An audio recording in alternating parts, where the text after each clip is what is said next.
How do I tell my boyfriend I leaked his mom's OnlyFans to his entire family? He explicitly told me to never speak about finding her account, but after what he did to me, I wanted him to feel the same humiliation. Now his dad's filing for divorce, his mom's been disowned by the church, and he's coming home from deployment tomorrow. It started when Derek left for a 6-month deployment. Before leaving, he made me promise to stay faithful, delete all my male contacts, and video call him every night to prove I was home alone. I agreed because I loved him. 2 months in, his army buddy Kyle messaged me. Derek had been bragging about his side piece on base, some officer's daughter he'd been hooking up with since week 1. Kyle sent receipts, photos, messages, even a video of Derek saying, "What my girlfriend doesn't know won't hurt her." I was destroyed. But instead of confronting him, I wanted revenge that would match my pain. I remembered finding his mom's secret Twitter account months ago. She'd accidentally logged in on Derek's laptop, Cougar Sandra 47, with links to paid content. I'd screenshot everything before promising Derek I'd never mention it. His mom portrayed herself as the perfect pastor's wife, running prayer groups and teaching Sunday school. His dad bragged about their pure marriage at church. Derek worshipped them as the perfect couple. So I created a fake account and subscribed to her OnlyFans. The content was extensive. Apparently, the pastor's wife had a thing for roleplay involving multiple partners. There were hundreds of videos, custom content, live streams. She was making $30,000 a month while pretending to survive on her husband's modest church salary. I sat on this information for weeks, waiting for the perfect moment. That moment came when Derek posted on Instagram from his deployment, a photo with the officer's daughter on his lap at some military bar, captioned, "What happens on deployment stays on deployment, wink face." His entire family followed his Instagram. They all saw it. His mom commented, "Derek, who is this?" His dad wrote, "Son, we need to talk." That's when I struck. I created an anonymous email and sent everything to their entire church mailing list. Every elder, every congregation member, every youth group parent. The subject line? The pastor's wife's secret ministry. But I didn't stop there. I sent it to Derek's military command. Fraternization with an officer's daughter is a violation. His siblings' workplaces, his cousins, his grandmother's bingo group. Within hours, his mom was calling me sobbing. His dad had locked her out of their house. The church fired them both. His sister texted that their grandmother had a heart episode from the shock. His brother's engagement was called off because his fiance's family didn't want to be associated with that family. Derek's commanding officer called me asking if I had any more information about his conduct violations. Apparently, the officer's daughter was 17. Now Derek's flying home tomorrow, dishonorably discharged, to find his entire life destroyed. His last text, "Baby, I made a mistake, but I love you. Can't wait to come home to normal life." He has no idea his mom is now living in her car, his dad is in therapy, his siblings won't speak to anyone, and their family church is considering pressing charges for moral fraud. But here's the thing. I just found out I'm pregnant. I stare at the positive pregnancy test in my bathroom, my hands shaking so hard I nearly drop it. The 2 pink lines blur as tears fill my eyes. Derek comes home tomorrow from his dishonorable discharge, expecting to return to normal life with me. He has no idea his entire world has been destroyed. The timing is impossible. I need to figure out if this baby is even his before he walks through that door. I set the test on the counter and gripped the sink, my knuckles turning white. 8 weeks. That would put conception right before he left for deployment. Back when I was still following all his controlling rules. Back when I loved him enough to delete every male contact from my phone and video call him every single night to prove I was home alone. I grab my phone and search for women's health clinics nearby. My fingers fumble across the screen as I dial the first number. The nurse answers on the 3rd ring, her voice calm and professional. I try to explain that I need an appointment as soon as possible, but my voice cracks halfway through. She must hear the panic because she tells me she can squeeze me in this afternoon between other patients. I thank her and hang up, then spend the next 3 hours pacing my apartment. Derek's last text glows on my phone screen. "Can't wait to see you, baby. Everything's going to be perfect." I want to throw the phone across the room. Nothing is going to be perfect. His mom is living in her car. His dad filed for divorce. His sister's engagement ended. His grandmother had a heart episode. And it's all because of me. The clinic waiting room smells like antiseptic and old magazines. I fill out paperwork with shaking hands, checking boxes about my medical history and last period. The nurse calls my name and leads me to an exam room. The doctor is a middle-aged woman with kind eyes who doesn't ask questions about why I'm crying. She confirms what I already know. 8 weeks pregnant. Conception happened right before Derek left for deployment. The timeline makes me feel sick. I was so devoted to him then. I followed every controlling rule he set. I proved my loyalty every single night while he was on base bragging about his side piece to his army buddies. The doctor schedules a follow-up appointment for next week, but I know everything will explode before then. I drive home in a daze, barely paying attention to the road. My hands grip the steering wheel so tight they ache. I take a detour past the street where Derek's parents' house is. 2 blocks away, I see Sandra sitting in her car. My stomach drops. She's clearly been sleeping there. Blankets are visible in the back seat. Trash accumulates on the floor. Empty water bottles and food wrappers scattered everywhere. Down as I pass, my heart pounding. The guilt feels completely different from the satisfaction I felt when I first sent those emails. That satisfaction lasted maybe an hour before it started turning into something else. Something heavy and sick that sits in my stomach like a stone. I drive past quickly, hoping she didn't see me. The image of her living in that car burns into my brain. The perfect pastor's wife reduced to homelessness because I wanted revenge. Back home, I try to figure out what to say when Derek arrives tomorrow. Does he even know about his mom yet? Has he been too focused on his own dishonorable discharge to check in with his family? His last few texts have been weirdly upbeat considering he just lost his military career. Like he thinks coming home to me will fix everything. Like I'm some kind of safe harbor waiting for him. I scroll through our text history. Made a mistake, but I love you. Can't wait for things to get back to normal. We'll work through this together. Every message makes me feel worse. He has no idea what's waiting for him. No idea that his entire family has been destroyed.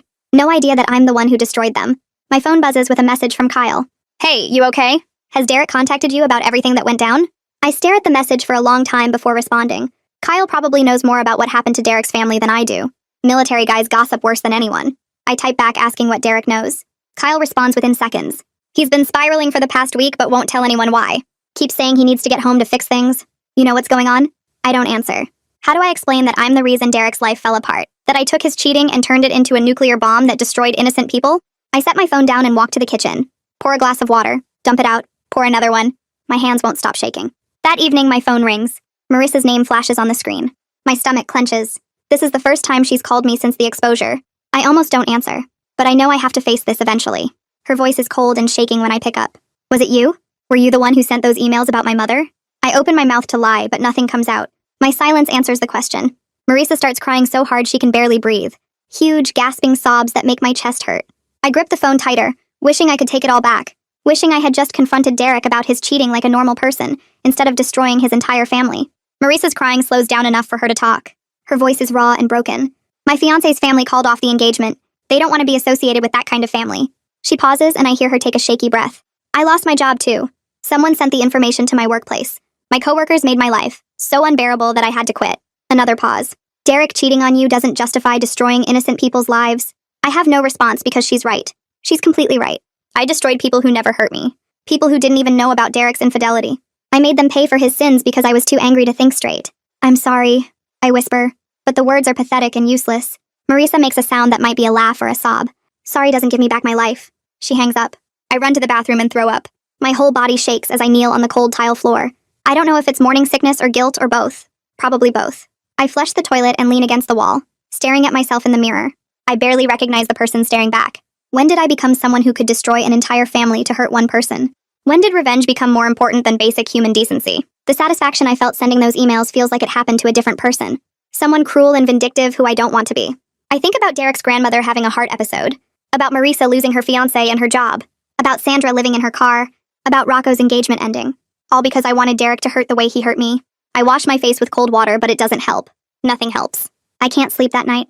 Every time I close my eyes, I see Sandra's car full of blankets and trash. I see Marissa's name on my phone screen. I hear her voice breaking as she tells me about her ruined life. At 2 a.m., I give up trying to sleep. I get dressed and drive around the city, trying to clear my head. The streets are empty except for a few other insomniacs and night shift workers. I drive without any destination in mind. Just moving because staying still feels impossible. I end up parked outside the church where Sandra used to teach Sunday school. There's graffiti on the side of the building now. Cruel words about hypocrites and sinners spray-painted in red. Someone drew crude pictures and wrote things I can't repeat. The church community turned on the Winters family so fast it's like they were waiting for an excuse. All those years of pretending to be good Christians, and the second someone fell, they attacked like wolves. I sit in my car staring at the graffiti, feeling sick. I did this. I gave them the excuse they needed to destroy a family they claimed to love. I drive back through the city as the sky turns gray with early morning light, my hands gripping the steering wheel too tight. The church graffiti is still burned into my mind when I pull into a gas station to get coffee. I need caffeine if I'm going to make it through today. I park near the pumps and walk toward the convenience store entrance. That's when I see Sandra's car pull in 3 spots away from mine. My whole body goes cold. She doesn't notice me as she gets out, moving slow like every movement hurts. Her hair is greasy and pulled back in a messy ponytail. She's wearing the same clothes I saw her in yesterday, wrinkled from sleeping in them. The woman who used to look perfect for church every Sunday now looks like she's aged 10 years in 3 weeks. I duck behind a display of windshield washer fluid inside the store and watch through the window as Sandra walks to the bathroom. She's carrying a small bag with her, probably her toiletries for washing up in gas station sinks. This is what I did to her. I watch her come back out 5 minutes later, her face damp like she splashed water on it. She goes to the counter and counts out change carefully for a small coffee, digging through her purse for exact coins. The cashier looks impatient, but Sandra doesn't seem to notice or care. She takes her coffee and walks back to her car slowly, getting in and just sitting there with both hands wrapped around the cup.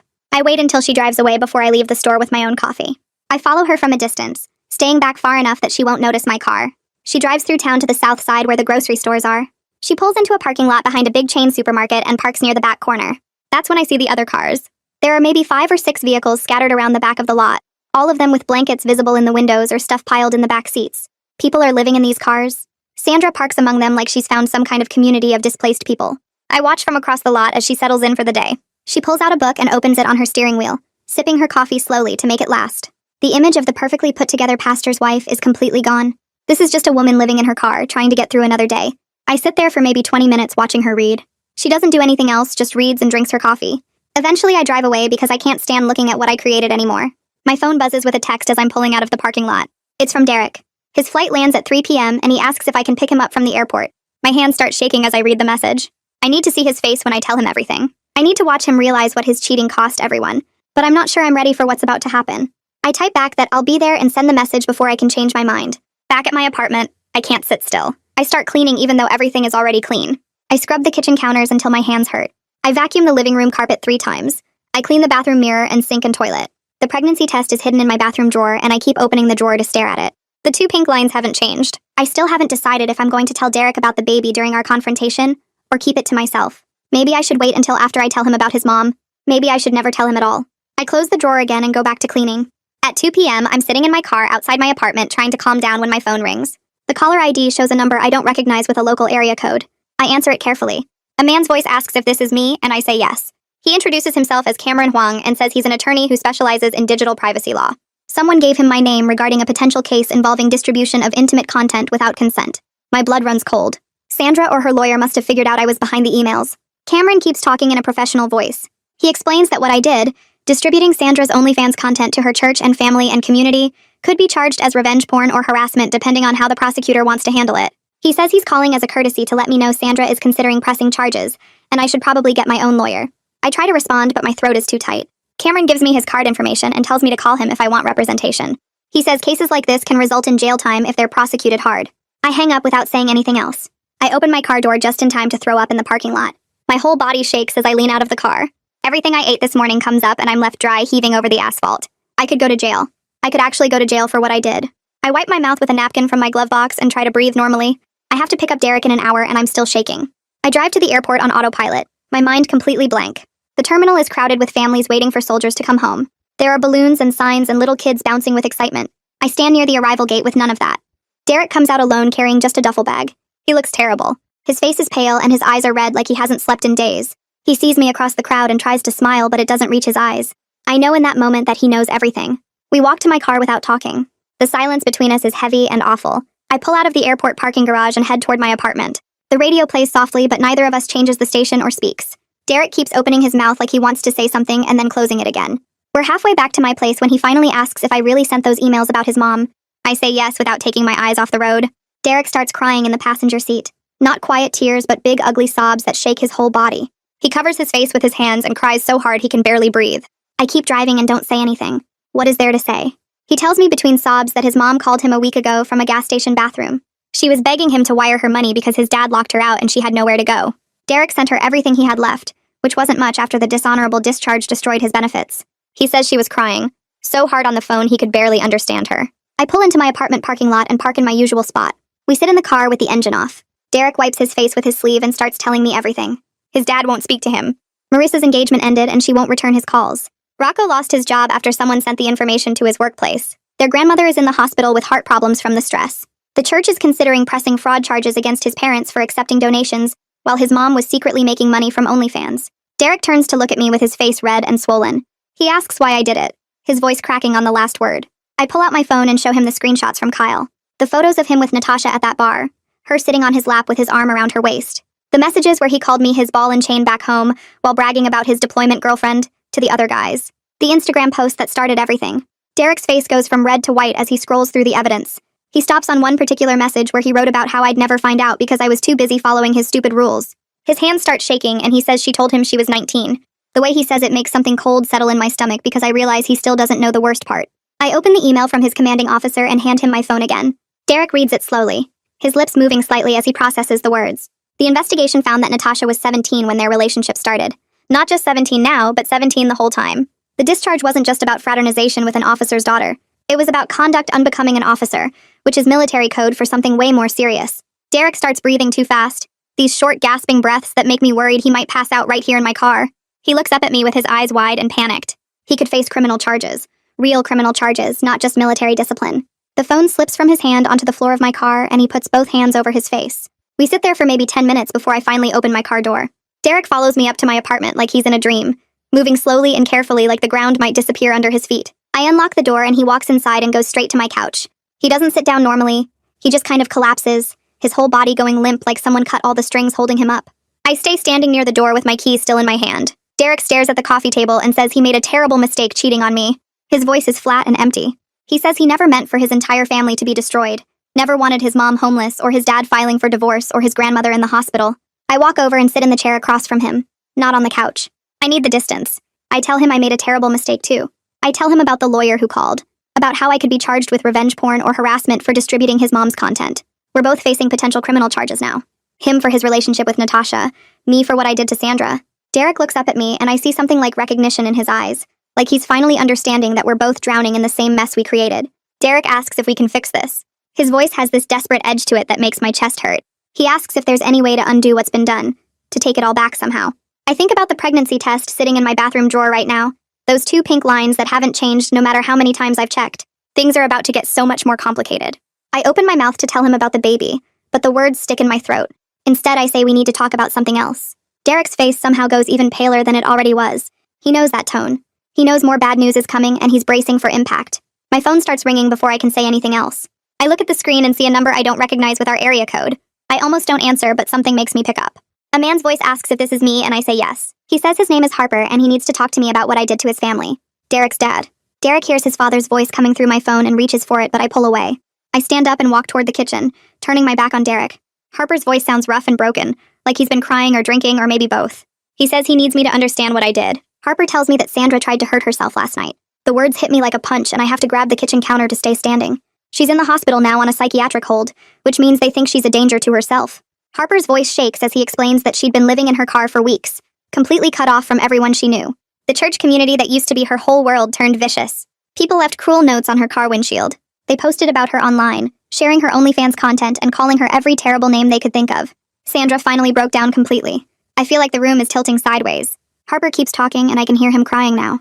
He found Sandra in the church parking lot at midnight with a bottle of pills. She'd parked in the same spot where she used to teach Sunday school, back when everyone thought she was the perfect pastor's wife. Harper says he still loves her despite everything, despite the lies and the secret life and the money she hid from him. But the divorce is still happening because he can't face the church community anymore.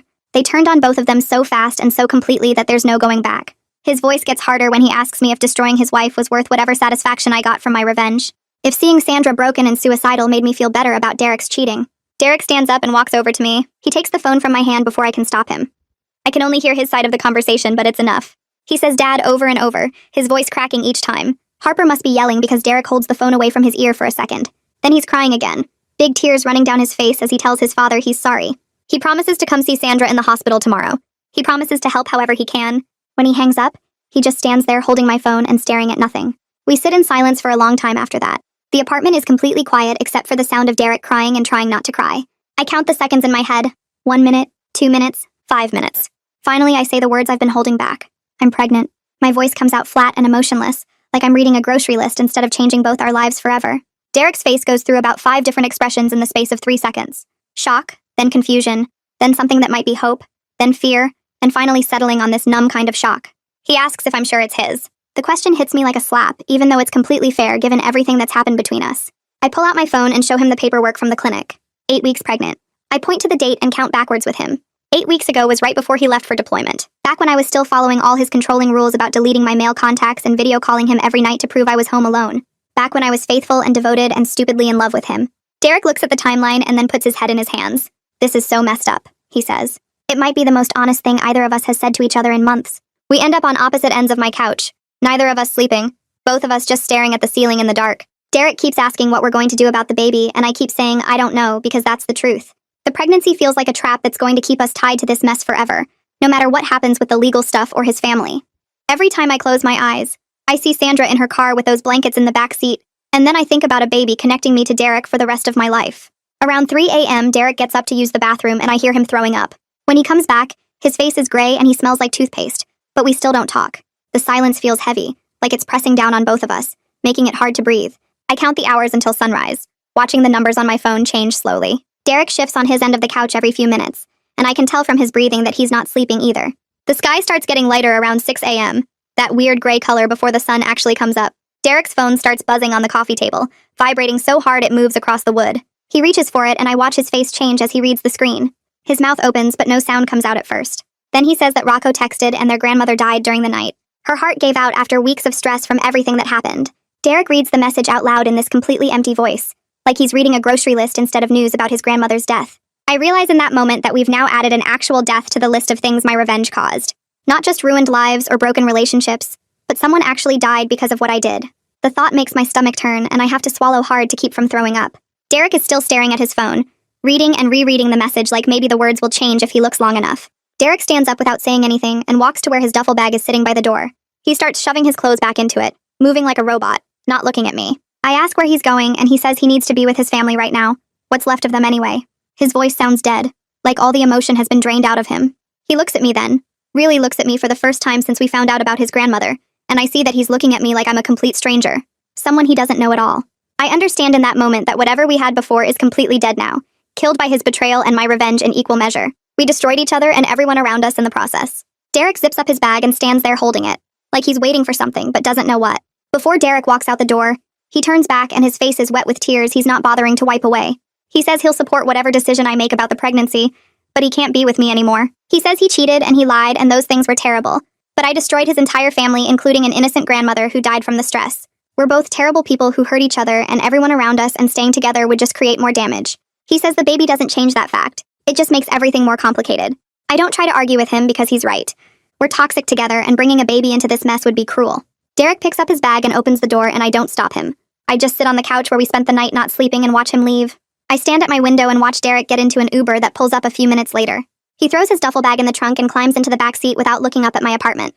The car drives away, heading toward the hospital where his mom is on psychiatric hold and where his grandmother's body is probably still in the morgue. I think about how 3 weeks ago I felt so angry and justified in my revenge, like Derek deserved everything I did to his family. Now I feel like a monster who killed someone's grandmother. The satisfaction I felt when I sent those emails has turned into something toxic and horrible that sits in my stomach like poison. I watch the Uber turn the corner and disappear, and then I'm alone in my apartment with a pregnancy test still in my bathroom drawer and the weight of what I've done pressing down on me. I find the therapist's number my doctor gave me last week and call as soon as I think someone might be there. A woman answers and says her name is Clementine Syens, and when I ask if she has any openings today, she hears something in my voice that makes her say yes. She has an afternoon slot at 2 p.m. for emergency sessions, and I take it because I'm falling apart and don't know how to stop. The hours between the phone call and the appointment feel endless. I spend them throwing up and crying, and I still can't tell if it's morning sickness or guilt or both. Probably both. I try to eat some crackers, but they taste like cardboard in my mouth. I take a shower, and the hot water feels good for about 30 seconds before I start crying again. By the time I need to leave for Clementine's office, my eyes are so swollen I can barely see. Clementine's office is in a small building near downtown, and the waiting room has those comfortable chairs and nature paintings that are supposed to make you feel calm. They don't work. When she calls me back, she's younger than I expected. Maybe early 30s, with kind eyes and no wedding ring. She sits across from me and asks what brings me in today, and I just start talking. I tell her everything. Derek's cheating, the screenshots, the emails I sent, Sandra living in her car, the church turning on them, the grandmother's heart attack, the death last night, the pregnancy. I talk for probably 20 minutes straight while Clementine just listens and takes notes. When I finally stop, she asks me what I thought would happen when I sent those emails. The question makes me freeze because I realize I never thought past the moment of revenge. I never considered what would happen after. Never thought about the consequences that would keep spreading like ripples in water. Clementine helps me understand that I'm having a trauma response to Derek's betrayal, but that doesn't excuse what I did to innocent people. She explains trauma in this calm voice, talking about how it can make us do things we'd never normally do, but we still have to take responsibility for those actions. She says the pregnancy adds another layer of trauma that I need to process, and the grandmother's death is something I'll carry with me forever. We talk for the full hour, and by the end, I feel slightly less like I'm drowning. Clementine schedules me for twice-weekly sessions because she says I'm clearly in crisis, and she gives me her emergency number in case I have thoughts of hurting myself. I promise to call if I need to, and I mean it.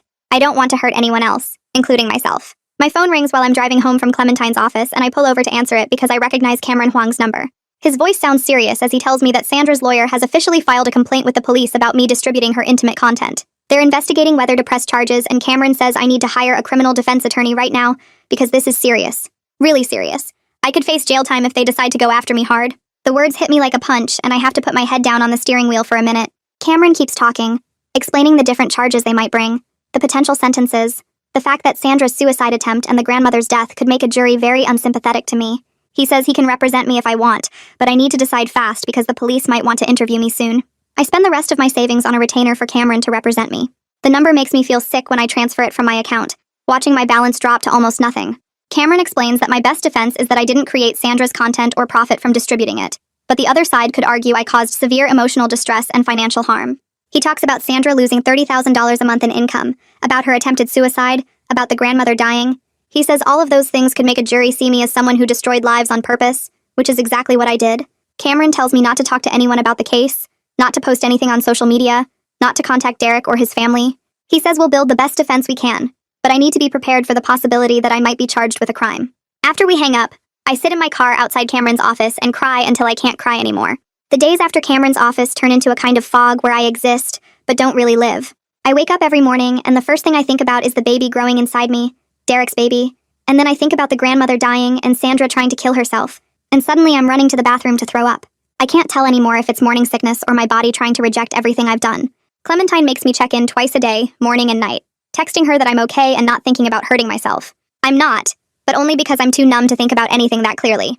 I try to eat crackers and drink water, but everything tastes wrong. My apartment feels like a cage, but going outside means possibly seeing someone from Derek's family or the church, so I stay in and watch the walls and try to figure out how I became this person. On Thursday afternoon, someone knocks on my door and I almost ignore it, but they keep knocking, persistent and steady, and finally I drag myself off the couch to check the peephole. Marisa stands in the hallway looking like she hasn't slept in weeks. Dark circles under her eyes, hair pulled back in a messy ponytail, clothes that look slept in. For a second, I consider not opening the door, just standing here until she leaves, but she knocks again and says my name through the door. I unlock it and step back, and Marisa walks in without asking permission. We stand in my living room staring at each other like strangers, which I guess we are now. She sits on my couch without being invited, and I sit in the chair across from her, keeping distance between us. She doesn't look angry exactly, more like completely exhausted, like anger would take energy she doesn't have anymore. Marisa starts talking and her voice is flat, almost mechanical, like she's rehearsed this. She tells me she's not here to forgive me and she doesn't want us to be friends or anything close to that. But she needs me to understand what my revenge did to actual human beings who never hurt me, who didn't even know I existed before I destroyed their lives. Her fiancé left her 3 days after the emails went out. His family sat him down and told him they couldn't be associated with her family anymore, not with what her mother did and the scandal it caused. He tried to fight for her at first, Marisa says, but his parents threatened to cut him off financially, and his sister wouldn't speak to him if he stayed with her. So he chose them and left Marisa with an apartment lease she can't afford alone and a wedding dress she'd already bought. She lost her job too because someone sent the information about Sandra to her workplace. Her coworkers started making comments, asking if it ran in the family, if she had secret accounts too. Her boss called her in and said it wasn't about her performance, but the company couldn't have that kind of attention, so they let her go with 2 weeks severance. The grandmother's last words keep playing in Marisa's head. She was so confused in the hospital, asking why the church people were saying such terrible things about Sandra, asking if it was true or if someone was spreading lies.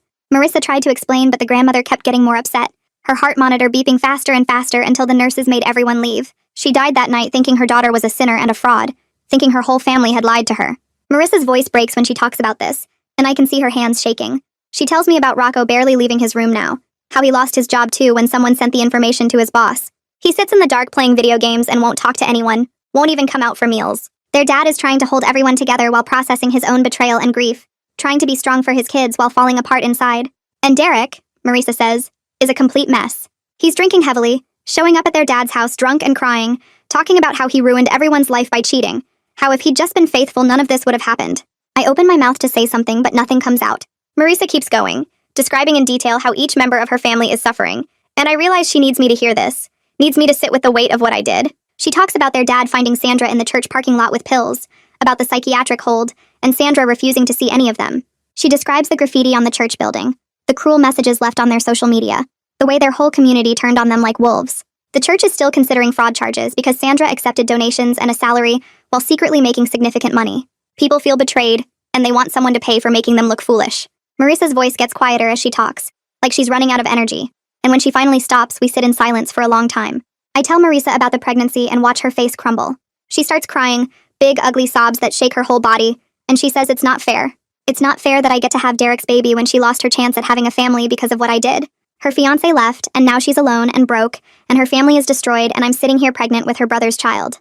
I try to explain that I don't want this baby, that I'm considering all my options, but Marisa just shakes her head and stands up. She says I've already made enough decisions that destroyed lives, and maybe I should think really hard before making another one. Then she walks out of my apartment without saying goodbye, and I sit there listening to her footsteps fade down the hallway. After Marissa leaves, I pull out my phone and search for clinics that do pregnancy consultations. Not the same one I went to before because I can't face those people again. I find one across town that has appointments available next week, and I book one for Tuesday afternoon.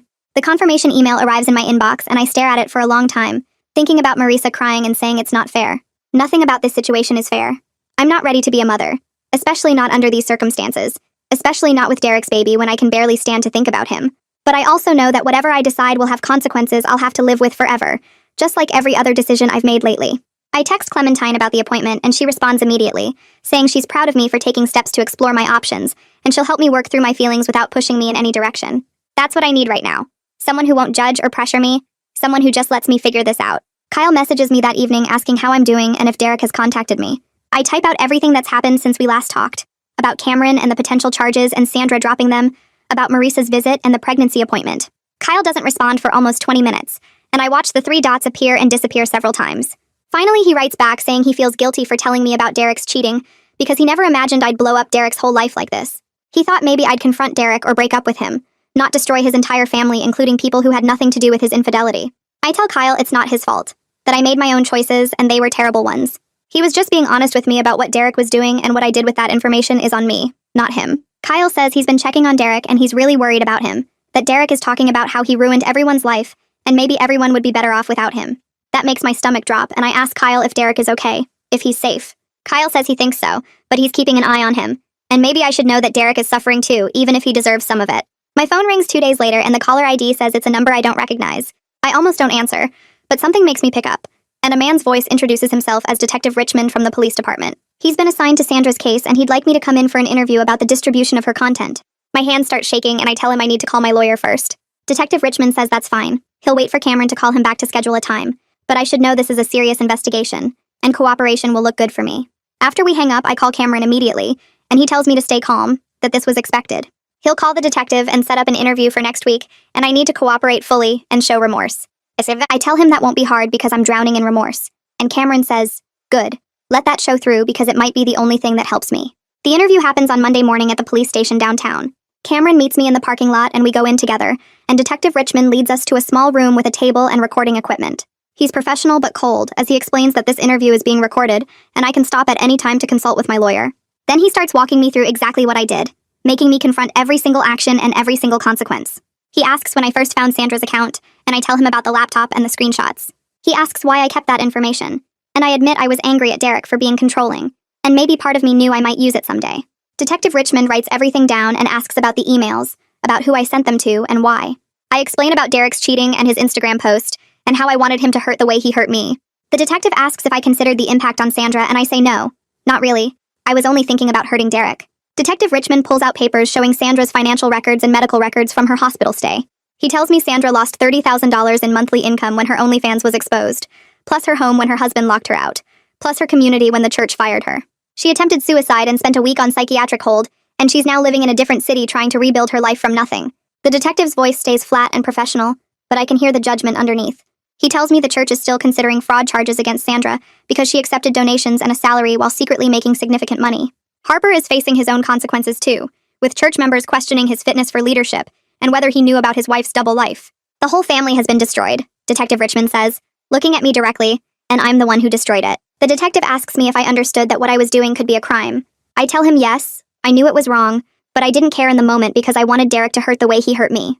I wanted him to feel humiliated and betrayed, and I wanted his perfect family to fall apart because mine was falling apart. Detective Richmond writes everything down in his notebook, and I watch his pen move across the page, recording my confession. He asks if I profited from distributing Sandra's content, and I say no. I just wanted revenge. He asks if I created any of the content, and I say no. I just shared what she'd already made. He asks if I understand that my actions caused severe emotional distress and financial harm to multiple people, and I say yes. I understand that now. Detective Richmond closes his notebook and says the district attorney will decide whether to press charges based on this interview and Sandra's complaint, but I should expect a decision within a few weeks. He tells me not to leave the state and to keep my contact information current with Cameron. I leave the police station feeling like I've been hollowed out, like someone reached inside and scooped out everything that made me human. Cameron meets me outside and says I did well being honest and showing remorse, but the case against me is strong. Sandra's suicide attempt and the grandmother's death make me look really bad, and a jury would probably be very unsympathetic. He estimates there's a 60 or 70% chance I'll be charged with something, possibly harassment or unlawful distribution of intimate images or both. If convicted, I could face up to a year in jail and significant fines, plus a criminal record that would follow me forever. Cameron says we'll build the best defense we can, but I need to be prepared for the possibility that I might be going to jail. He asks if I have anyone who can support me through this, and I think about Clementine and say yes, I have my therapist. Cameron nods and says, good. I'm going to need all the support I can get because the next few weeks are going to be brutal, waiting for the DA's decision. That evening, I drive to the community center where Clementine told me about the support group. The building smells like old coffee and floor cleaner, and I follow signs to a basement room where about 12 people sit in a circle of folding chairs. A woman with gray hair and kind eyes introduces herself as the facilitator and asks me to share my name and why I'm here. I tell them my first name only and say I'm dealing with possible legal consequences from something I did for revenge. Nobody looks shocked or judgmental, which surprises me until I remember these are all people who made their own terrible choices. The woman next to me destroyed her ex-husband's business after finding out about his affair, emptying their joint accounts and sending fake legal documents to all his clients. She's now bankrupt and facing multiple civil suits, and her kids won't speak to her because she destroyed their college funds in the process. A man across the circle admits he hacked his girlfriend's social media after she left him and posted private photos that got her fired from her teaching job. He's facing criminal charges and his own family has cut him off. Everyone here has a story about revenge that spiraled beyond what they intended, and hearing them talk about living with their choices helps me feel slightly less alone in my guilt. After the meeting ends, several people come up to talk to me privately. The woman who destroyed her ex's business tells me the hardest part isn't the legal consequences or the money. It's looking at herself in the mirror and recognizing she became someone she never thought she'd be. She says therapy helps, but the shame never fully goes away. You just learn to carry it differently. The next afternoon, my phone buzzes with a text from Derek. I stare at his name on my screen for a full minute before opening the message. He says his mom got released from the hospital yesterday, and she's staying with someone named Violet, who she met through her content work. Apparently, the adult creators have been way more supportive than anyone from the church, sending money and offering places to stay, and not judging her for her choices. Derek says his grandmother's funeral is scheduled for next Tuesday at a small chapel outside the city, and he doesn't think it would be good for me to come given everything that's happened. I understand completely, because I'm the reason his grandmother had the heart episode that killed her, and my presence at her funeral would probably cause more pain for his family. Then he asks if I've made any decisions about the pregnancy, and the question sits there on my screen making my stomach hurt. I type and delete about 5 different responses before finally sending something back. I tell Derek I have an appointment at the clinic on Thursday to talk through all my options, but I haven't decided anything yet. He responds within seconds saying he'll support whatever choice I make, but asks me to let him know what I decide, because it affects his future too. The way he phrases it makes the whole thing feel like a business transaction, instead of 2 people who used to love each other dealing with an impossible situation. We text back and forth for a few more minutes, both of us being carefully polite like we're strangers negotiating a contract. He tells me he's staying with his dad in Rocco for now, trying to help them deal with everything. His dad is barely functioning between the divorce and his mother's death and losing his position at the church. Rocco hasn't left his room in days except to go to work, and Marissa calls crying every night from her new apartment in another city. Derek says he knows he started all this by cheating and being controlling, but watching his family fall apart is destroying him. I want to feel satisfied that he's hurting, but instead, I just feel tired and sick. Thursday morning, I sit in another waiting room at the clinic, filling out forms about my medical history and insurance. The counselor who meets with me is probably in her 40s with a calm voice and no judgment in her eyes as she walks me through everything. She explains I can choose to continue the pregnancy and keep the baby, or continue it and choose adoption, or terminate before 12 weeks. She talks about the practical aspects of each choice, the medical procedures involved, the emotional impacts I might experience. She asks about my support system and my financial situation, and whether I have strong feelings about any of the options. I tell her honestly that I don't know what I want, that every choice feels wrong in different ways. If I keep the baby, I'm tied to Derek forever through this child that came from our mutual destruction. If I choose adoption, I'll spend my life wondering about the kid I gave away. If I terminate, I'll always wonder what might have been. The counselor nods and says many people feel exactly this way, that there's no perfect choice and whatever I decide will come with its own kind of grief. She gives me pamphlets about all 3 options and schedules a follow-up appointment for next week, telling me to take my time and trust myself to know what's right. I spend the next few days in a fog of indecision, reading the pamphlets over and over until I have them memorized. Saturday afternoon, I end up at a coffee shop near my apartment, sitting with my laptop open but not actually doing anything. I'm staring at my untouched latte when Sandra walks in through the front door. She doesn't see me at first, and I watch her order at the counter and pay with a card that actually works, unlike when I saw her counting change at the gas station. She's wearing clean jeans and a sweater, her hair washed and styled, but there's something different about her face. The softness is gone, replaced by harder edges, and a wariness in her eyes like she's constantly ready for attack. She takes her coffee and laptop to a table by the window and settles in, and I realize she looks better than she did living in her car, but worse than she did before I destroyed her life. Sandra glances up from her laptop and her eyes lock onto mine across the coffee shop. We both freeze, and for what feels like forever, we just stare at each other. 2 women whose lives got tangled up in the worst possible way because of my revenge, and Derek's cheating, and all the choices that led to this moment. Finally, Sandra closes her laptop and stands up, and my heart starts pounding, because I don't know if she's going to yell at me or leave or call the police. Instead, she walks over to my table and asks quietly if we can talk. I nod because I owe her that much at least. Probably owe her way more than that. But a conversation is a start. She sits down across from me and we're both silent for a minute, neither of us knowing how to begin this impossible conversation. Sandra speaks first and says she understands why I did what I did. She knows Derek cheated on me and hurt me badly, knows I was angry and wanted revenge. But then her voice gets harder as she tells me I took her entire life and identity and exposed them to the people who would judge her most harshly. She lost her marriage to Harper even though they'd been together for 25 years. She lost her home when he locked her out and filed for divorce. She lost her community when the church fired her and turned everyone against her. She lost her income when her OnlyFans subscribers found out her real identity, and the platform became unsafe. She lost her will to live and ended up in a psychiatric hospital after trying to end everything. Sandra looks at me directly and asks if Derek's betrayal really warranted destroying so many innocent people who never hurt me at all. I apologize to Sandra, and the words feel completely useless for what I've done. Sorry doesn't fix her marriage or give her back her home or undo the trauma of her suicide attempt. I tell her about the pregnancy and about Cameron warning me I might face criminal charges and about Derek's grandmother dying from the stress of everything. Sandra's face softens slightly when I mention the grandmother, and she says we're both paying prices we never anticipated when this all started. Then she tells me something I wasn't expecting at all. She's decided not to press charges anymore because she's exhausted by the whole situation and just wants to rebuild her life in peace. She says making me go to jail won't undo what happened or make her feel better. It'll just keep both of us trapped in this cycle of pain and revenge. She wants to move forward instead of staying stuck in the past, and that means letting go of her anger at me even though what I did was unforgivable. Sandra explains she's moving to a different city in a few weeks, somewhere nobody knows her past or her real name. She's going back to adult content work because the community there has been more accepting and supportive than the church people ever were. She says it's funny in a sad way that the people who do sex work for a living showed her more grace and compassion than the Christians who claim to follow Jesus. The church members who judged her so harshly probably watched the same kind of content in private, but they needed someone to feel superior to, and she became that target. Sandra says she's done living for other people's approval and done pretending to be someone she's not.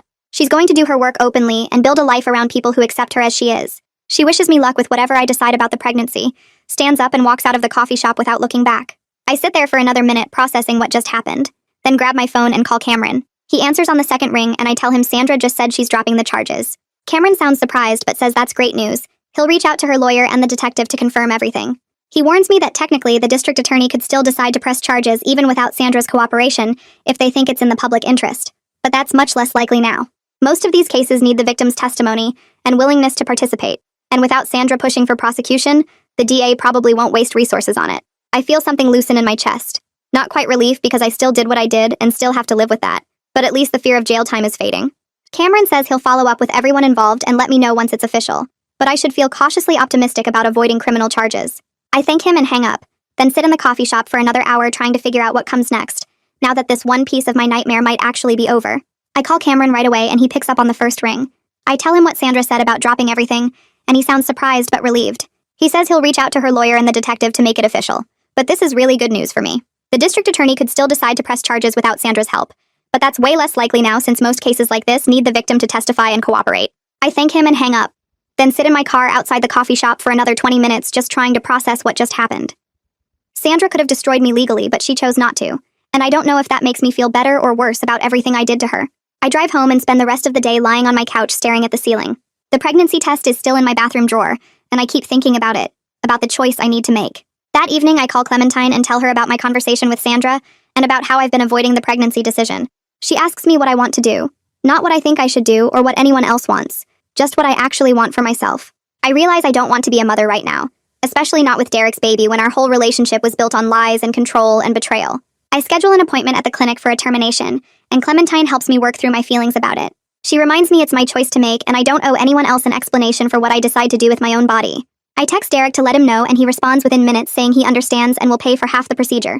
The conversation is weird and distant, like we're strangers making plans instead of two people who used to love each other. The week before my appointment feels like it lasts forever. I go to work and come home and try not to think too much about anything. Then Derek texts asking if he can come over to talk, and I agree because we probably need to have some kind of conversation about everything. He shows up at my apartment looking tired and older somehow, like the past few weeks aged him 5 years. We sit on my couch like we did that first night when everything exploded, but it feels completely different now. Derek tells me he's moving back to his dad's place to help Harper and Rocco deal with everything that happened.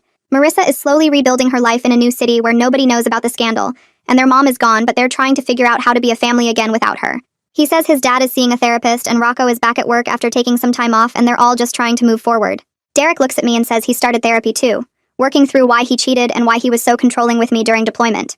He admits he was toxic and possessive, demanding I delete all my male contacts and prove my location every night like I was his property instead of his girlfriend. He says what I did was horrible and destroyed innocent people, but his betrayal and controlling behavior created the situation where I felt that much rage in the first place. We're both responsible for the destruction, just in different ways, and we both have to live with what we did. I tell him I know that I think about it every single day, and probably will for the rest of my life. We sit in silence for a while, and then Derek brings up his grandmother. His voice cracks as he tells me she died thinking her whole family was full of sinners and perverts, because the church community spent her last days filling her head with gossip and judgment. He starts crying and says he doesn't fully blame me because he knows his relationship with Natasha contributed to everything falling apart, but we both have to live with knowing our actions killed someone indirectly. I feel sick hearing him say it out loud like that, making it real and undeniable.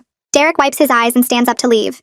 He gives me an awkward hug and says he hopes I'll be okay, that we'll both be okay eventually, even if it takes a long time. I watch him walk out of my apartment and know that's probably the last real conversation we'll ever have. 2 days later, I go to my appointment and Clementine comes with me for support. I'm so grateful not to be alone because the waiting room is full of other women and everyone looks scared or sad or determined. The procedure itself is quick and professional, with a doctor who explains everything clearly and nurses who are kind without being fake about it. But the emotional weight is huge, like I can feel it pressing down on my chest the whole time. I know I made the right choice for me and for my life right now, but I also know this is another consequence I'll carry forever. The pregnancy that came from a relationship destroyed by mutual betrayal ended because I wasn't ready to be connected to Derek and his family for the rest of my life. Clementine drives me home and stays with me for a few hours, making sure I'm okay physically and emotionally. She reminds me that grief and relief can exist at the same time, and that's normal and okay. After she leaves, I take the pain medication they gave me and sleep for 14 hours straight. 2 weeks pass, and I'm starting to feel more normal physically when Cameron calls with news. The district attorney decided not to press charges against me, pointing to Sandra's lack of cooperation and my obvious remorse as reasons. But they issued a formal warning that's now on my record, and any similar behavior in the future will be prosecuted as hard as possible. Cameron says I got really lucky because many people in my situation would be facing serious jail time. I thank him about 100 times and promise I'll never do anything like this again, which is the easiest promise I've ever made because I never want to feel this guilty and horrible ever again. After I hang up, I cry for an hour straight. Not sure if it's relief or leftover grief or just exhaustion from carrying so much stress for so long. I focus on rebuilding my life slowly and carefully after that. I'm still seeing Clementine twice a week, and we work through the trauma of Derek's betrayal and the massive guilt from my revenge. She helps me understand that I can't change what happened, but I can change how I move forward from here. I start volunteering at a women's shelter 3 times a week, trying to do something positive with the empathy I gained from this whole horrible experience. The work is really hard because I hear stories from women who've been through terrible things, but it's also meaningful in a way I wasn't expecting. It helps me feel like less of a monster when I can actually help someone instead of just destroying people's lives. 3 months after everything exploded, I run into Marisa at the grocery store. We both freeze when we see each other, and it's super awkward at first. She looks good, though. Healthier and less stressed than the last time I saw her. She tells me she's engaged again to someone new who knows her whole story and loves her anyway. She says she's learning to forgive, not because what I did was okay, but because holding on to anger was destroying her from the inside. We talk for maybe 10 minutes, and it's weird but not hostile, which feels like progress. We're not friends and probably never will be, but at least we can exist in the same space without wanting to hurt each other. After she walks away, I stand in the cereal aisle for a few minutes just processing that interaction and feeling grateful she's doing better. Derek texts me occasionally with updates about his family, and I always read them even though they make me feel guilty. Harper and Sandra are officially divorced, but they're on speaking terms now, which seems impossible given everything that happened. Sandra is doing well in her new city and built a successful career in adult content on her own terms without hiding it. Rocco is back at work and dating someone who helps him see past all the family drama. Derek himself is taking classes at community college and still in therapy, trying to become a better person than he was before. I'm glad they're all moving forward, but I also know I'll always be the person who caused so much of their pain. I think a lot about the person I became when I sent those emails.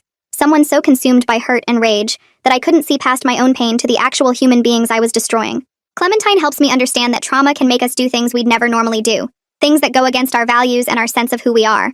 But understanding that doesn't erase responsibility or undo the damage. I made terrible choices that hurt innocent people, and I have to live with that truth forever. There's no fixing it or making it right, just learning from it and trying to be better going forward.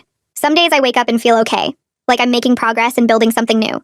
Other days I wake up and remember everything and feel crushed by the weight of what I did.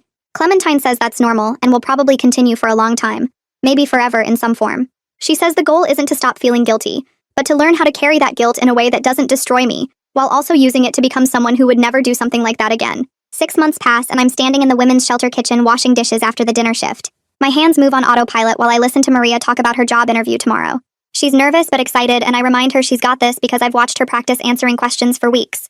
This is what my life looks like now, showing up 3 times a week to help however I can, and it feels better than anything I did during those weeks of planning my revenge. The guilt still sits heavy in my chest most days, but I've learned how to carry it without letting it crush me completely. Clementine says that's progress, learning to live with the weight instead of trying to make it disappear. I think about Derek sometimes, wonder if he's carrying his own weight from everything that happened. We don't talk anymore except for the occasional text updating me about his family, which is probably healthier for both of us. His mom is doing well in her new city, his dad is dating someone from his therapy group, and his siblings are rebuilding their lives piece by piece. I'm glad they're okay, even though I know I'll always be the person who caused so much of their pain. I started seeing someone new last month, a guy named Josh who volunteers at the shelter on different nights than I do. He knows everything about what I did because I told him on our second date, figuring it was better to scare him off early than let him find out later. He didn't run away though, just said everyone makes mistakes, and what matters is how we grow from them. We're taking things slow because I'm still working through a lot in therapy, but it feels good to be with someone who sees all my messy parts and chooses to stay anyway. The relationship with Derek is permanently over, buried under too much hurt and destruction for either of us to dig it back up. But I'm grateful we both survived what we did to each other. Grateful we're both trying to become better people than we were during those awful weeks. I carry the weight of what I did every single day, but I'm learning that carrying it with purpose is how I make something meaningful from the mess. Life isn't perfect or neat, but I'm finally moving forward instead of staying trapped in cycles of hurt and revenge.